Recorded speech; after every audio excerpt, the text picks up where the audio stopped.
ក្មេងទំនើង5នាក់ត្រូវអវត្តហាត់រាជធានីភ្នំពេញបង្ក្រាបយកទៅប្រមាន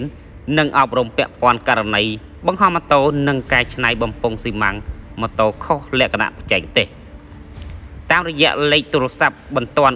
1291អវត្តហាត់រាជធានីភ្នំពេញនៅវេលាម៉ោង 16:55 នាទីថ្ងៃទី16 ខែកក្កដាឆ្នាំ 2026 កម្លាំងរាជអាវុធហត្ថរាជធានីភ្នំពេញក្នុងមូលដ្ឋាន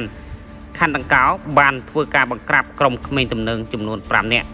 និងម៉ូតូចំនួន4គ្រឿងដែលបានបង្ហោះម៉ូតូនិងកែច្នៃបំពង់ស៊ីម៉ាំងខុសលក្ខណៈបច្ចេកទេសបង្កឲ្យមានសម្លេងរំខានដល់ប្រជាពលរដ្ឋនិងបង្កឲ្យបាត់បង់សណ្ដាប់ធ្នាប់សាធារណៈនៅចំណុចផ្លូវបេតុងក្នុងបរិយាសម្បូរមាសស្ថិតក្នុងភូមិមួសង្កាត់ដង្កោខណ្ឌដង្កោរាជធានីភ្នំពេញបន្ទាប់ពីបានប្រមាននិងអប់រំណែនាំរួចកម្លាំងអាវុធហត្ថរាជធានីភ្នំពេញបានឲ្យម្ចាស់ម៉ូតូធ្វើកិច្ចសន្យាបញ្ឈប់ការបង្ហោះម៉ូតូនិងកែច្នៃបំពង់ស៊ីម៉ាំងម៉ូតូខុសលក្ខណៈបច្ចេកទេសបង្ករំខានដល់សាធារណជនទៅទៀត